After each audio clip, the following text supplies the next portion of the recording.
Love is patient. Love is kind.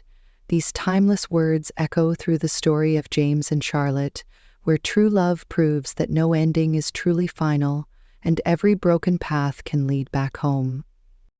There are mistakes that seem unforgivable, and distances that appear unbridgeable, but when true love exists, it holds the power to heal all wounds and rebuild lost trust. This is the story of James, a man who lost everything due to one wrong decision, and Charlotte, a woman who carried the pain of betrayal yet never stopped loving. Between them are two little angels, bridges of destiny, bringing a second chance to a love that seemed shattered. Can broken hearts truly mend? Can lost trust be rebuilt? And love, after all, is it strong enough to overcome the scars of the past? As they say, true love stories never have endings. They simply evolve, grow, and find new beginnings in the most unexpected places. Join us on this touching journey of forgiveness, faith, and true love, where happiness sometimes emerges from the deepest wounds of the heart. Experience a story that proves second chances aren't just given, they're earned, through patience, kindness, courage, and unwavering love, where family bonds transcend past mistakes, and true love finds its way back home, proving that the greatest love stories are often those that overcome the greatest challenges. The Grand Plaza Hotel sparkled with elegance as New York's elite gathered for the annual Children's Hope Foundation Charity Gala. Crystal chandeliers cast a warm glow over the ballroom, where James Harrison stood alone, nursing a glass of scotch. At 35, he had everything money could buy: a successful investment firm, a penthouse overlooking Central Park, and a reputation as one of the city's most eligible bachelors. Yet his success felt hollow, a sentiment that seemed to weigh heavier on nights like these. He watched as couples swirled across the dance floor, their laughter and joy a stark contrast to the emptiness he carried within. His fingers absently traced the rim of his glass, mind drifting to memories he'd tried so hard to suppress. 5 years. It had been 5 years since he'd last seen her. "Mr. Harrison, the foundation board would love a photo with you," his assistant whispered, approaching with practiced discretion. James nodded, straightening his bow tie as he prepared to don his public persona, the confident, charismatic businessman everyone expected him to be. That's when he saw her. Charlotte Parker stood across the room, more beautiful than he remembered. Her midnight blue gown flowed elegantly around her, dark hair cascading in soft waves past her shoulders. She was speaking animatedly to a small group, her smile just as captivating as it had been years ago. But it wasn't her presence alone that made his heart stop. 2 little girls, no more than 4 years old, clung to her dress, identical twins with flowing blonde hair and striking blue eyes. Eyes that mirrored his own. Time seemed to freeze as one of the girls looked up, meeting his gaze with an innocence that pierced straight through his carefully constructed walls. The crystal glass nearly slipped from his fingers. "Who?" he whispered, though he already knew the answer. The resemblance was undeniable. "Mr. Harrison?" His assistant's voice seemed distant now. "The board is waiting." But James couldn't move. Memories flooded back. The doctor's office, the devastating diagnosis, the heart-wrenching decision to leave Charlotte so she could have the family she deserved with someone else. Yet here she was, with 2 daughters who could only be... Charlotte turned then, as if sensing his presence. Their eyes met across the crowded room, and 5 years of carefully maintained distance crumbled in an instant. He saw the recognition flash across her face, followed by a complex mix of emotions: surprise, pain, and something else he couldn't quite read. One of the twins tugged at her mother's dress. "Mommy, who's that man looking at us?" The question carried across the sudden lull in conversation, and James watched as Charlotte's composure faltered slightly. She whispered something to the girls before straightening up, her chin lifting in a gesture he remembered so well, her way of facing challenging situations head-on. The world around them continued to move, glasses clinked, music played, conversations flowed, but for James, Everything had narrowed to this moment. His mind raced with questions. His heart pounded with possibilities he'd never allowed himself to consider. "Sir?" His assistant touched his arm gently. "Should I tell the board you'll be delayed?" James finally found his voice, though it came out rougher than intended. "Cancel everything, all my appointments tonight." His eyes never left Charlotte and the girls. "There's something I need to understand." As he took his first step toward them, he felt the weight of 5 years of regret and unanswered questions pressing down on him. Whatever explanation awaited him, he knew with absolute certainty that his life would never be the same after tonight. The twins whispered to each other, their blue eyes, his eyes, watching him approach with curious interest. Charlotte remained rooted in place, her hand protectively resting on each daughter's shoulder. The closer he got, the more his certainty grew. These were his daughters. But how? The doctor had said, 5 steps away now. 4, 3. His heart thundered in his chest as years of carefully maintained control began to crumble. Everything he thought he knew about his life, about his past, about his future, was about to change. 2 steps. 1. "Charlotte," he breathed, her name both a question and a prayer. "James." Charlotte's voice was soft but steady, carrying the weight of unspoken words. "It's been a long time." The twins looked between them with innocent curiosity. "Mommy?" the one on the left whispered, tugging gently at Charlotte's dress. "Sophie, Emma, why don't you go find Aunt Claire at the dessert table?" Charlotte suggested, her eyes never leaving James's face. The girls hesitated for a moment before skipping away, their matching blue dresses swishing as they moved. As soon as they were out of earshot, James stepped closer. "They're mine, aren't they?" It wasn't really a question. Charlotte nodded slowly, pain flickering across her features. "Yes." The confirmation sent him reeling back to that spring evening 5 years ago, their last night together. 5 years earlier. The restaurant's terrace overlooked Central Park, fairy lights twinkling overhead as James reached across the table for Charlotte's hand. She was radiant in a cream-colored dress, her dark hair catching the golden light of sunset. They had been together for 2 years, and every day he fell more deeply in love with her. "Move in with me," he said suddenly, surprising even himself with the urgency in his voice. "I know we talked about taking things slow, but, Charlie, I don't want to waste another day not waking up next to you." Charlotte's eyes sparkled with joy and unshed tears. "Yes," she whispered, squeezing his hand. 1,000 times yes." That night, as they walked through the park, they talked about their future. The wedding they'd have in spring, the children they'd raise, the life they'd build together. James could still remember exactly how she looked, illuminated by moonlight, as she described the family she dreamed of.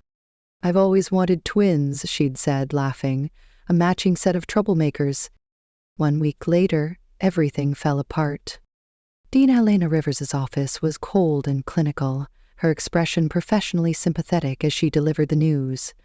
"The tests are conclusive, Mr. Harrison. You're infertile. There's no possibility of having biological children." The words had hit him like physical blows. He'd demanded more tests, second opinions, but Dr. Rivers was adamant. The results were definitive. That night he sat alone in his penthouse, Charlotte's dreams of family playing on repeat in his mind. She wanted children more than anything. She'd told him so many times. How could he ask her to give that up, to settle for a childless life just because she loved him? The decision to leave was the hardest he'd ever made. He convinced himself it was an act of love, setting her free to find someone who could give her everything she wanted. The memory of their last conversation still haunted him.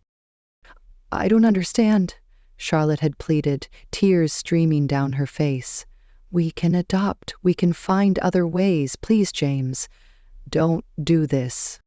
But he'd hardened his heart, told her they wanted different things, that it was better to end it now. He'd walked away from her tears, her calls, her messages. each step feeling like he was tearing out pieces of his own heart. Present day. How? James's voice cracked as he returned to the present moment. The doctor said, "I tried to tell you," Charlotte interrupted, her voice tight with emotion. "I called, I emailed, I even came to your office. I was already pregnant when you left, but you wouldn't see me, wouldn't talk to me." James felt the room spin slightly.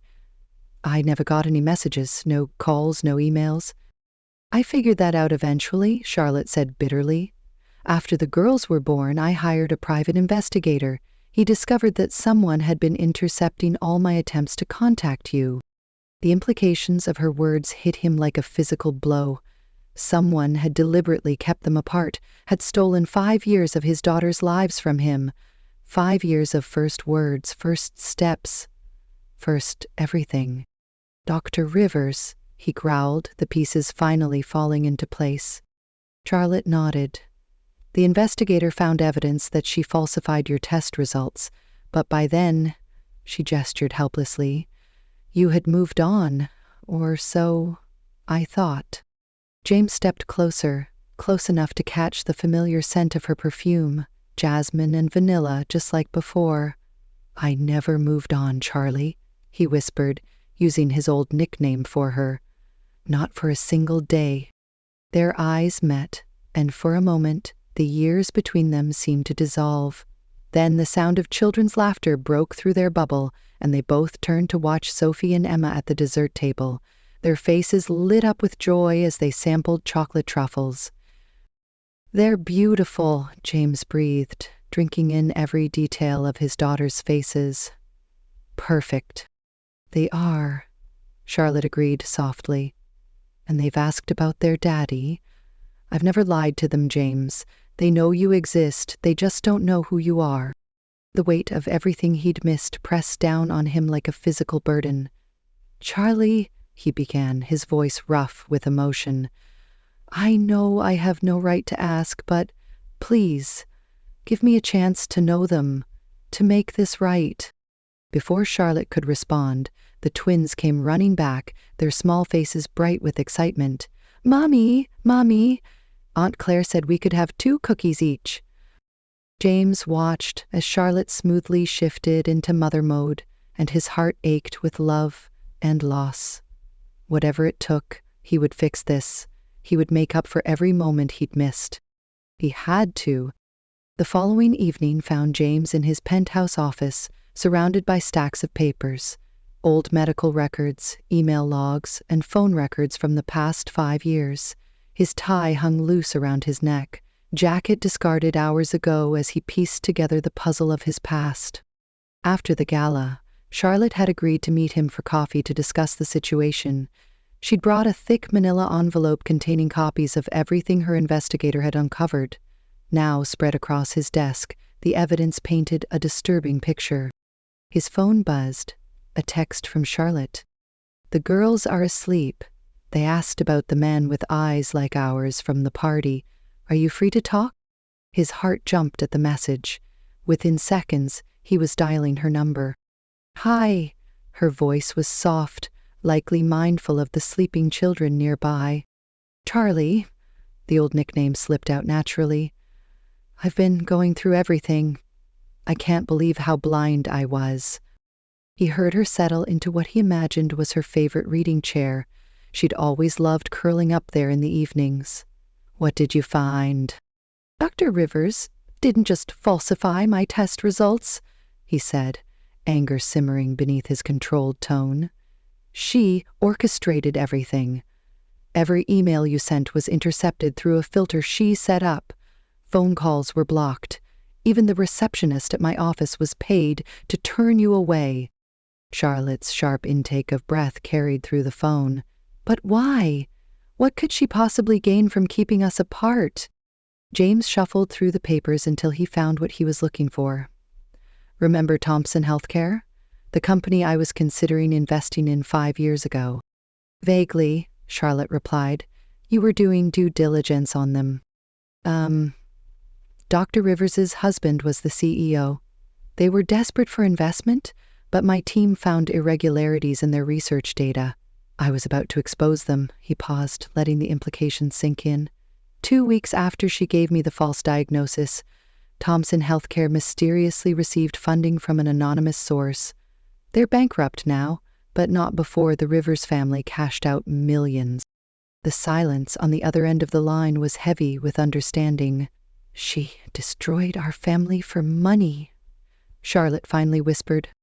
I'm so sorry, Charlie, James's voice cracked. I should have fought harder, should have questioned more. We both were victims, James. Her voice softened.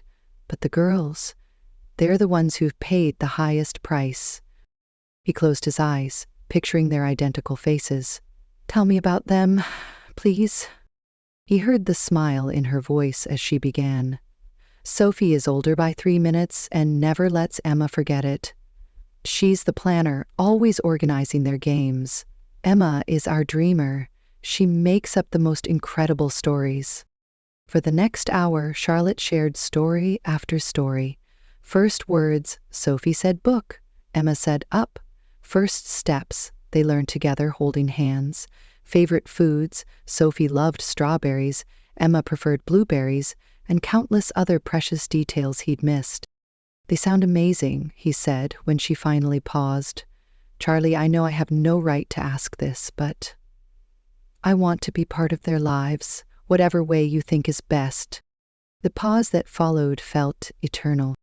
They have a dance recital this Saturday, Charlotte finally said. Nothing major, just their beginner ballet class. Would you like to come? James felt his heart swell. Yes, he breathed. More than anything.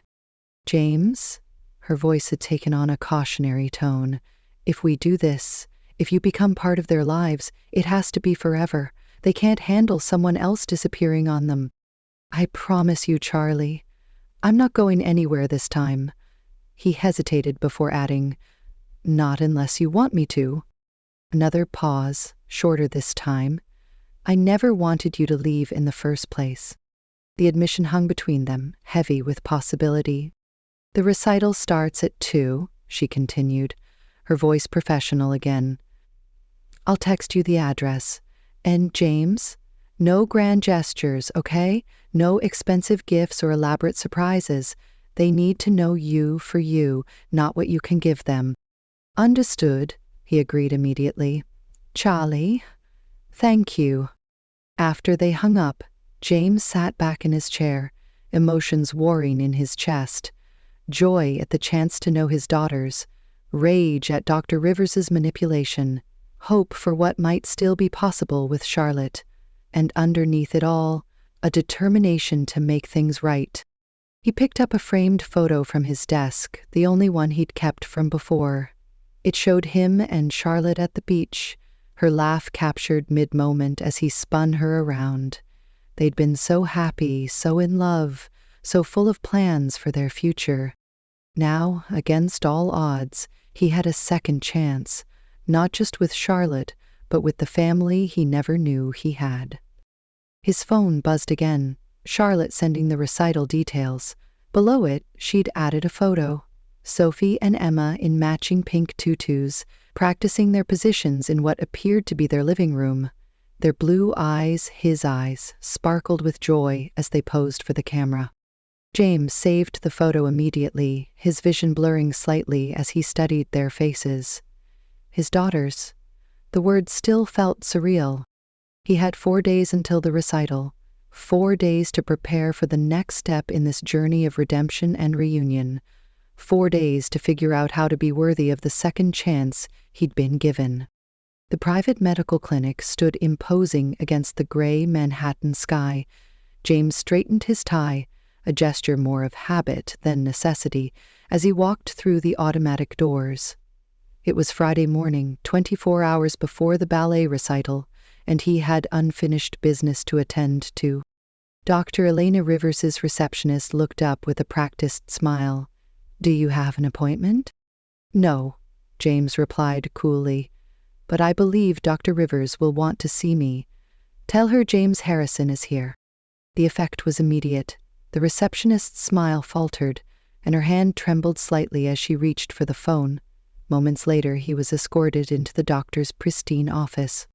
Dr. Rivers hadn't changed much in 5 years, still immaculately dressed, her silver-streaked hair perfectly styled, but today there was fear in her eyes as she watched him enter. "Mr. Harrison," she began, "this is unexpected." "Save it," James cut her off, placing a thick folder on her desk. "I know everything. The falsified test results, the blocked communications, Thompson Healthcare." Each statement landed like a physical blow, and he watched her composure crack. "You don't understand," she started, but James wasn't finished. 5 years. His voice was deadly quiet. "You stole 5 years of my daughter's lives from me. 5 years of memories I can never get back." Dr. Rivers sank into her chair. "My husband, he was going to lose everything. The company was failing. We needed your investment to stay afloat." "So you destroyed my family?" James's control slipped, his voice rising. "You made me believe I couldn't have children, knowing Charlotte was already pregnant?" "It wasn't personal," she whispered. "It was business." James laughed bitterly. "Business? I have twin daughters who didn't know their father because of your business. Do you have children, Dr. Rivers?" She nodded mutely. "Then you know exactly what you took from me." He leaned forward, hands flat on her desk. "Here's what's going to happen. You're going to write a full confession detailing everything you did. Then, you're going to resign from this practice and surrender your medical license." "You can't." "I can and I will. The evidence is ironclad. Your choice is simple. Cooperate and face the consequences professionally, or fight me and face them legally. Either way, your career in medicine is over." Tears welled in her eyes. "Please. My family." "You should have thought about that before you destroyed mine." James straightened up. "You have until Monday to decide. After that, my lawyers take over." As he turned to leave, Dr. Rivers called out, "I'm sorry, I truly am." James paused at the door. "Save your apology for my daughters. They're the ones who grew up without a father because of you." Walking out of the clinic, James felt a weight lift from his shoulders. The confrontation hadn't brought back the lost years, but it had given him something he desperately needed: closure. His phone buzzed with a text from Charlotte. "The girls are excited about tomorrow. They've been practicing their routine all morning." A smile softened his features as he typed back, "Can't wait to see them. Thank you again for this chance." Charlotte's response came quickly. "Just be there. That's all they need." Looking up at the spring sky, James made a silent promise to his daughters. The past was done, but the future, their future, together, was just beginning. Tomorrow couldn't come soon enough. Saturday afternoon arrived with perfect spring weather. James sat in the third row of the community center's auditorium, his heart thundering against his ribs. The program in his hands listed beginning ballet, age 4, 5, with Sophie and Emma Harrison Parker among the performers. Harrison Parker. They had his name. The revelation made his throat tight with emotion. A movement caught his eye as Charlotte slipped into the seat beside him, looking beautiful in a simple floral dress. "They're so excited," she whispered. "They've been asking if the man with our eyes would really come." "Thank you for letting me be here," James murmured, fighting the urge to reach for her hand like he used to. "They're in the back with their teacher," Charlotte said softly. "Would you like to meet them properly before the show?" James's breath caught. "Are you sure?" Charlotte nodded, standing. "Follow me." They made their way backstage, where a dozen tiny dancers in pink tutus were warming up. Among them, Sophie and Emma were instantly recognizable, practicing their plies with serious expressions that made James's heart melt. "Girls," Charlotte called softly, "there's someone special who wants to meet you." The twins turned, their blue eyes widening as they saw James. He knelt down to their level, trying to keep his voice steady. "Hello, Sophie, Emma, I'm James." Sophie, ever the bold one, stepped forward first. "You have eyes like ours," she declared.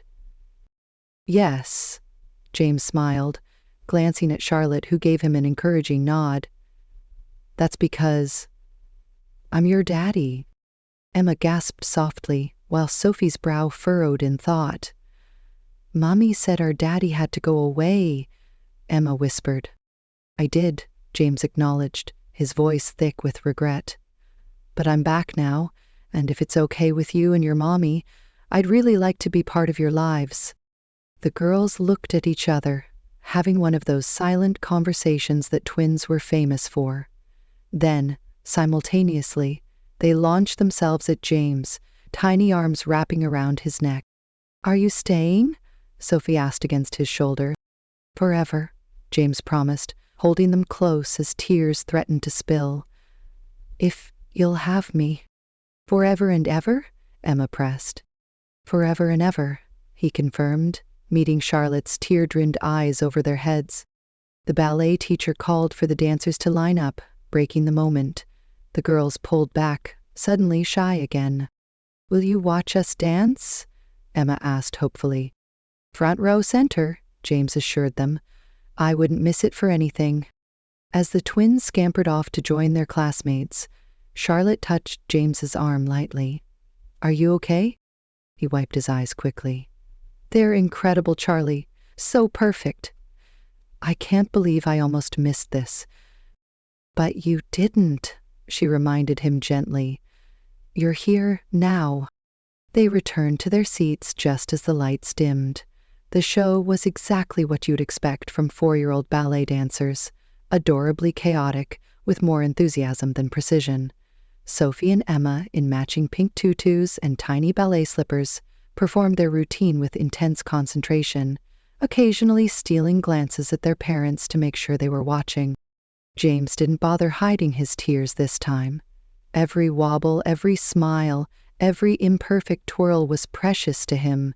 He was witnessing one of his daughter's firsts, and he silently vowed it wouldn't be the last. After the performance, the twins ran to them, faces flushed with excitement. Did you see us? They asked in unison. You were beautiful, James said, kneeling to hug them both. The best dancers I've ever seen.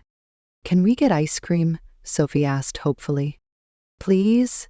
Emma added, both girls looking between their parents. Charlotte laughed.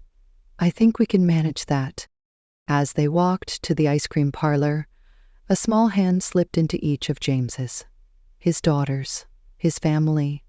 The path to redemption was just beginning, but with every step, every smile, every moment shared, he felt his broken heart beginning to heal. The weeks following the ballet recital transformed James's life in ways he never imagined. His once pristine penthouse now featured a dedicated playroom, complete with twin princess beds for occasional sleepovers. The stark modern art had been replaced with framed drawings signed in wobbly letters. To Daddy, love Sophie, and for Daddy, from Emma. One particular Sunday morning found him in his kitchen, attempting to make butterfly-shaped pancakes at the twins' insistence. Charlotte leaned against the counter, hiding her amusement as he struggled with the batter. Daddy, that doesn't look like a butterfly, Sophie observed critically, standing on her tippy toes to peer at the misshapen pancake. It's an abstract butterfly, princess, James defended, making Charlotte laugh outright. What's abstract mean? Emma asked, looking up from her coloring book. It means Daddy can't make butterfly pancakes, Charlotte stage whispered, earning giggles from both girls. James shot her a mock-wounded look. I'll have you know I excel at round pancakes. Butterflies are simply outside my expertise. Here. Charlotte moved beside him, her hand covering his on the batter dispenser. Like this. The warmth of her touch sent familiar tingles through his arm, and for a moment, their eyes met with an intensity that made his breath catch. The moment broke when Emma announced, That's much better, Mommy. Indeed, the butterfly now taking shape in the pan actually resembled its intended form. James watched in wonder as Charlotte effortlessly created breakfast masterpieces, the same way she seemed to handle everything about motherhood with natural grace. After breakfast, they headed to Central Park, a Sunday tradition they'd established over the past month. The girls ran ahead to their favorite playground, while James and Charlotte followed at a more sedate pace. They asked about having a sleepover at your place again, Charlotte mentioned, watching the twins climb the jungle gym. Really? James couldn't hide his excitement. The first sleepover had been magical, despite his nervous preparation and triple checking of child safety measures. They love their princess room. She glanced at him sideways. Though I'm not sure who enjoyed the bedtime stories more, them or you. In my defense, I had 5 years of story time to make up for, he said softly. Charlotte's hand found his, squeezing gently. You're doing amazing with them, James. They adore you. I adore them too. He turned to face her fully. And their mother. Color rose in Charlotte's cheeks, but before she could respond, twin shrieks of, "Daddy, watch this!" drew their attention back to the playground. The rest of the morning passed in a blur of playground adventures, ice cream treats, and the simple joy of being together. By early afternoon, the girls were showing signs of fatigue, their endless energy finally waning.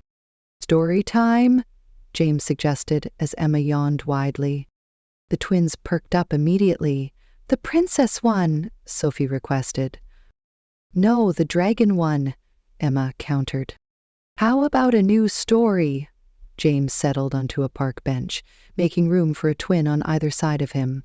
Charlotte sat across from them, phone ready to capture the moment. "Once upon a time," James began, making eye contact with Charlotte, "there was a prince who made a terrible mistake.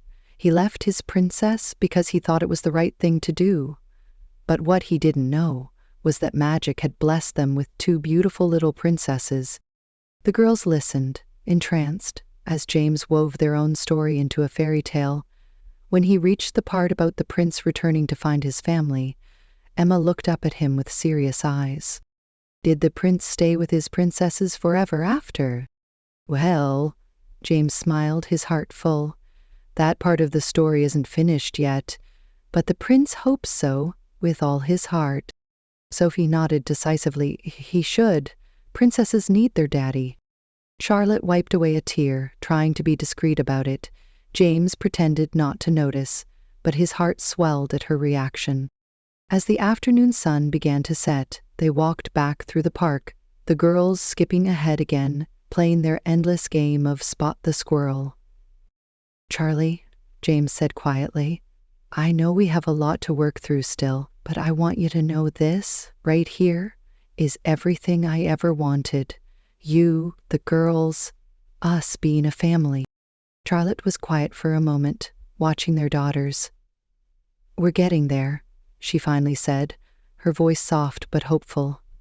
"One day at a time." It wasn't a declaration of love or a promise of forever, but to James, it was perfect. They were building something real, something lasting, brick by brick and moment by moment, and he wouldn't have it any other way. Summer arrived in full force, bringing with it lazy weekends by James's rooftop pool and evening picnics in the park. 3 months had passed since the ballet recital, and the changes in their lives were profound. The twins now moved seamlessly between both homes, their presence filling each space with life and laughter.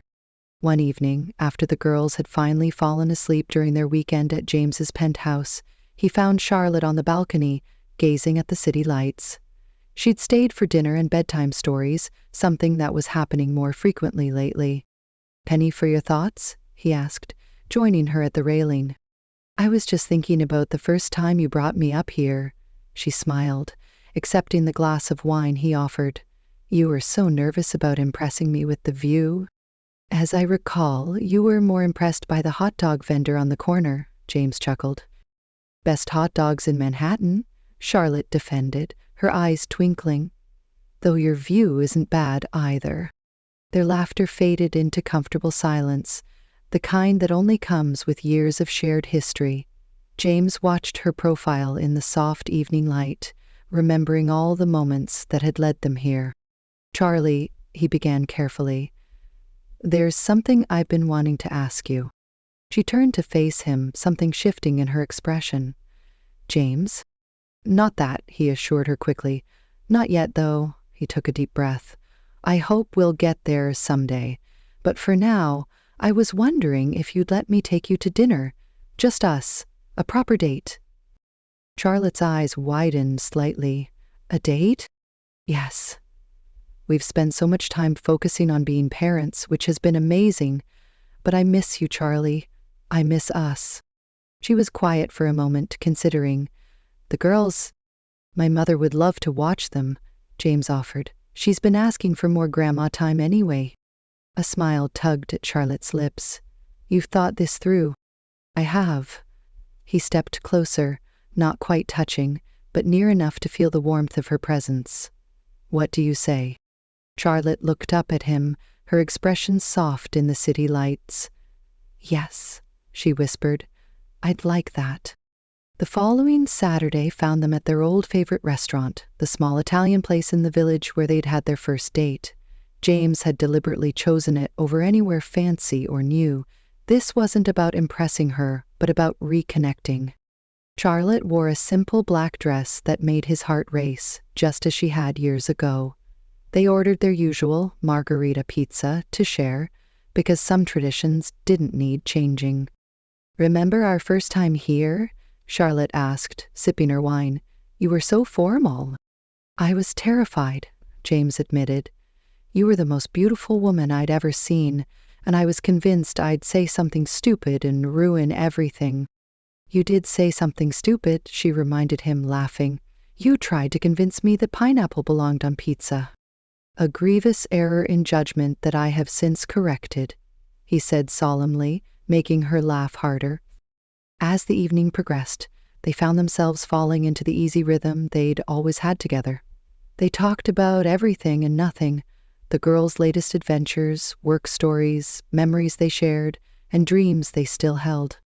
After dinner, they walked through Washington Square Park, where street musicians played soft jazz under the arch. Without thinking, James pulled Charlotte into a gentle dance, just as he had countless times before. "This feels like coming home," she murmured against his shoulder. James's heart skipped. "It does," he agreed softly. "Charlie, I need you to know something." She pulled back slightly to look at him, her eyes reflecting the park lights. "I never stopped loving you," he said simply. "Not for a single day. Leaving you was the biggest mistake of my life, and I'll spend forever making up for it if you'll let me." Charlotte reached up, touching his face gently. "I never stopped loving you either," she whispered. "Even when I thought I should, even when it hurt, you've always had my heart, James Harrison." Under the New York sky, with jazz music floating around them, James finally did what he'd been wanting to do for months. He kissed her. It was soft and sweet and felt like coming home after a long journey. When they parted, Charlotte's eyes were shining with tears. "We're really doing this again?" "If you want to," James said. "This time, I promise to get it right." She smiled, that brilliant smile he'd fallen in love with years ago. "We'll get it right together." 1 year later, on a crisp autumn morning, the Harrison Parker household buzzed with excitement. The twins, now 6 years old, twirled in matching lavender dresses, their dark curls arranged in elegant braids, adorned with tiny white flowers. "Mommy looks like a princess," Emma declared, peeking into the master bedroom where Charlotte was getting ready. "Better than a princess," Sophie corrected, wise beyond her years. "She looks like our mommy." Charlotte stood before the full-length mirror, smoothing the simple white silk dress that hugged her curves. The backyard wedding had been her idea, intimate, personal, with only family and closest friends. James had readily agreed, knowing that what mattered wasn't the grandeur of the ceremony, but the promises they would make. "Girls," Charlotte called softly, "come here." The twins bounded over, careful not to wrinkle their dresses. Charlotte knelt down, gathering them close. "You know what today means, right?" "You and Daddy are getting married," Emma bounced excitedly. "Yes, but it's more than that," Charlotte explained. Today we're making official what we already know in our hearts. We're a family. Forever. We already knew that, Mommy, Sophie said matter-of-factly, making Charlotte laugh through her tears. A knock at the door revealed Charlotte's mother, dabbing at her own eyes. "It's time, sweetheart." In the backyard, James stood under an arch woven with autumn flowers, his heart thundering as music began to play. The twins went first, scattering rose petals with careful concentration. Then, as everyone stood, Charlotte appeared. James forgot to breathe. She walked toward him on her father's arm, but her eyes never left James's face. In that moment, he saw everything, their past, their present, their future, reflected in her smile. When she reached him, James took her hands in his, squeezing gently. "You're beautiful," he whispered. The ceremony was simple but meaningful. The twins stood beside them, occasionally whispering commentary that made the guests chuckle. When it came time for the vows, James spoke first. "Charlotte," his voice was thick with emotion, "7 years ago, I made the biggest mistake of my life by letting fear drive me away from you. But fate and these 2 amazing little girls gave us a second chance. I promised to spend every day showing you and our daughters how much I love you. I promise to be the husband and father you all deserve, and I promise that no matter what challenges life brings, I will face them by your side, always." Charlotte wiped away tears before beginning her own vows. "James, our love story isn't perfect. It's messy and complicated and real. But that's what makes it ours. You're not just the man I fell in love with years ago. You're the father of our children, my best friend, and the person who makes me laugh even when I'm trying to be mad at you."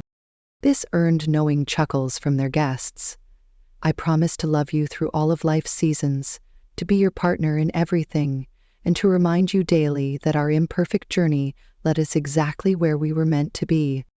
The twins insisted on being part of the ring exchange, each carrying one of the bands. As James slipped the ring onto Charlotte's finger, Sophie tugged at his jacket. "Daddy," she whispered loudly, "don't forget to kiss her." Laughter rippled through the gathering as James grinned down at his daughter. "I won't forget, Princess." When the officiant finally pronounced them husband and wife, James pulled Charlotte close, kissing her with all the love and promise of their future together.